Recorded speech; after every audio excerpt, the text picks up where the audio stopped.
Grenitré eru tiltölulega einföld. Þeir eru bara með eitt stopp. Maður treyst honum mjög vel, þeir eru sterkir. Ég er bara klifra upp, tek allar greiðurnar af á leiðinni. Svo þegar ég komin upp, tek ég toppinn og byrja svo bara að hluta það niður í kubba.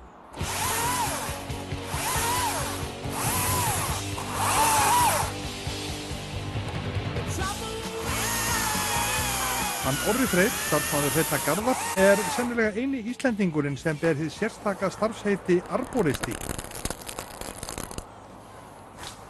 Arbóristi er eiginlega alþjóðlegt orð.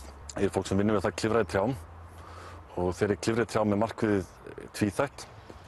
Annars verður ég að fella tré í mjög erfiðum aðstæðum þar sem ekki neitt pláss til að detta og kannski kemst ekki að.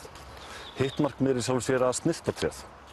Að hugsa heilsu trésins annars vegar og í rauninni bara forma það. Þannig þegar ég byrja að snyrta tré er ég í fyrsta lagi að leita að dauðum greinum og fjarlægja þær.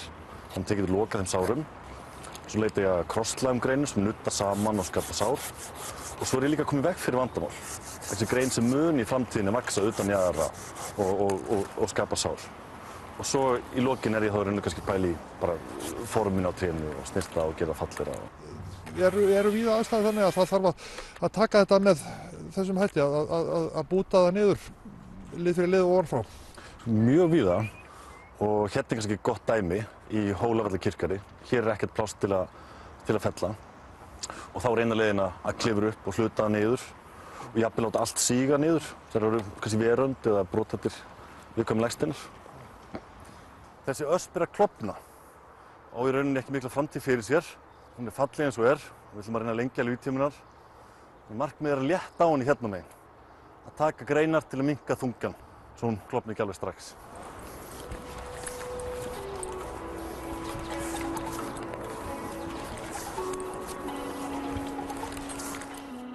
Að því ég ætla að snyrta þetta tré, þá get ég ekki verið í sporunum sem stingast inn. Annars verð ég að meiða tréð og særa það. Og þá er ég eingöngu í línu.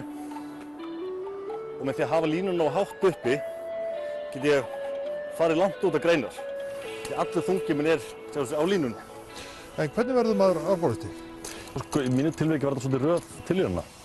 Ég var skógarvörðsmaður 10 ári í Skógrækt ríkisins og upp í Heiðmörk.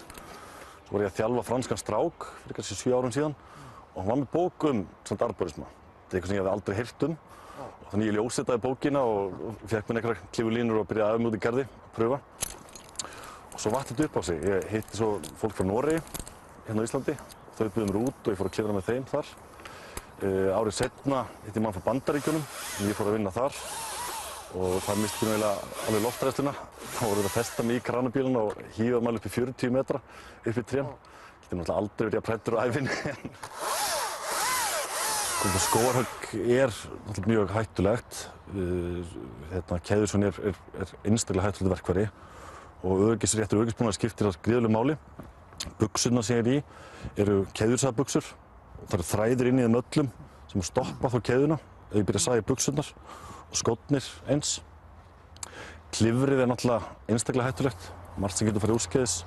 Þú þarft að þekkja vélina á búnaðinn. Þú þarft að þekkja trén, treysta þeim og kunna treysta þeim. Aspir til að mynda eru mjög hættulegar.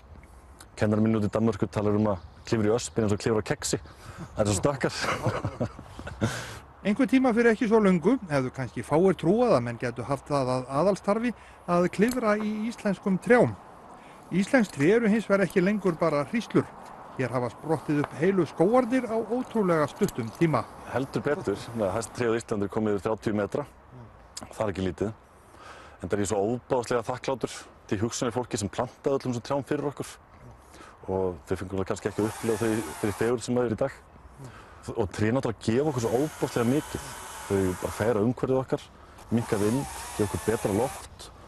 Og í mínu tilviki þá hef ég fengið að vera skógarvörðsmaður. Vinna út í skógi við að fella 20 metra hátt tré í 10 ár.